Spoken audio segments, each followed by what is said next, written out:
योगी सरकार ने उत्तर प्रदेश में लव जिहाद जैसे अपराध के मामलों में सजा को और कड़ा करने की तैयारी कर ली है। पहली बार इन अपराधों में ताउम्र कैद की सजा का प्रस्ताव लाया गया। योगी सरकार की ओर से विधानसभा में आज एक प्रस्ताव पेश किया गया। यूपी विधि विरुद्ध धर्म परिवर्तन संशोधन 2024 विधेयक और इसके तहत अभी तक जो सजा का प्रावधान था उसे बढ़ाने का और साथ ही अपराध के दायरे को भी बढ़ाने का प्रस्ताव लाया गया है। 2021 में उत्तर प्रदेश की सरकार ने यानी कि योगी आदित्यनाथ की सरकार ने लव जिहाद के विरुद्ध एक कानून बनाया था, जिसके तहत अधिकतम 10 साल की सजा थी, 50,000 रुपए का जुर्माना था। लेकिन अब अधिकतम सजा का जो प्रस्ताव लाया गया है वो आजीवन उम्र कैद की सजा है। वहीं जुर्माने की राशि भी बढ़ाने का प्रस्ताव लाया गया है और इस नए प्रस्ताव में यानी कि संशोधन विधेयक में ये बात भी रखी गई है कि अपराध का दायरा बढ़ा दिया गया है। यानी कि बहुत सारी एक्टिविटीज जो कि धर्म परिवर्तन से जुड़ी हुई होती हैं, जो पहले अपराध के दायरे में नहीं थी, अब उन्हें भी अपराध के दायरे में लाया गया है। इन्हीं में से एक है फंडिंग का मसला।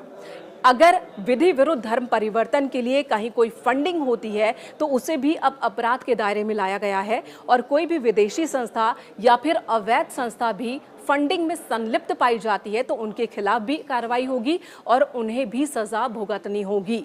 साथ ही एक और बात जोड़ दी गई है, अब अगर धर्म परिवर्तन कराने के लिए किसी को जान से मार डालने की धमकी दी जाती है, किसी पर जानलेवा हमला किया जाता है या फिर शादी का वादा किया जाता है तो इसे भी अब अपराध की श्रेणी में रखा जाएगा और इस पर भी एक्शन लिया जाएगा। लव जिहाद विरुद्ध कानून के तहत ही एक्शन लिया जाएगा।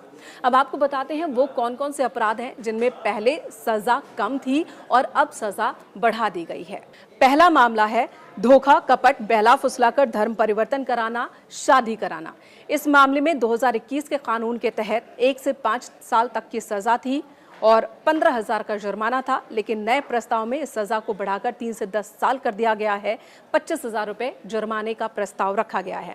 नाबालिग महिला SC/ST संघ अपराध पर 2 से 10 साल तक की सजा पहले होती थी, 25,000 का जुर्माना लगता था। अब इसे बढ़ाकर 5 से 14 साल करने और जुर्माने की राशि को बढ़ाकर 1 लाख रुपए तक करने का प्रस्ताव रखा गया है। अवैध ढंग से सामूहिक धर्म परिवर्तन के मसले पर पहले 3 से 10 साल तक की सजा होती थी, 50,000 का जुर्माना लगता था जो कि अधिकतम था, उसे बढ़ा कर अब 7 से 14 साल कर दिया गया और 1 लाख रुपए तक का जुर्माने का प्रस्ताव रखा गया है।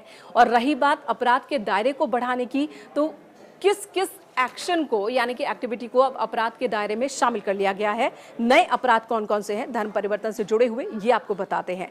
नए अपराध है दिव्यांग, मानसिक दुर्बल को कपट, बहला फुसलाकर धर्म बदलवाना और ऐसे मामलों में 5 से 14 साल तक की सजा, 1 लाख रुपए तक का जुर्माना, ये प्रस्ताव रखा गया है। अवैध धर्म परिवर्तन के लिए विदेशी फंडिंग पर 7 से 14 साल तक की सजा, 10 लाख रुपए का जुर्माने का प्रस्ताव है। अवैध धर्म परिवर्तन के लिए नाबालिग महिला की तस्करी के मामले पर 20 साल से आजीवन कारावास तक की सजा और जुर्माने की राशि अदालत की ओर से तय की जाएगी। तो इस तरह से ये बदलाव लाया गया है, ये प्रस्ताव लाया गया है कि कानून को और ज्यादा कड़ा कर दिया जाए लव जिहाद के विरुद्ध।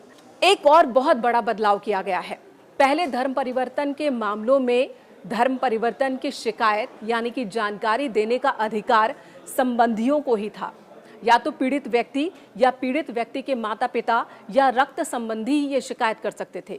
लेकिन अब कोई भी व्यक्ति लिखित तौर पर पुलिस में जाकर धर्म परिवर्तन यानी कि जबरदस्ती विधि विरुद्ध धर्म परिवर्तन की जानकारी दे सकता है, शिकायत दर्ज करवा सकता है और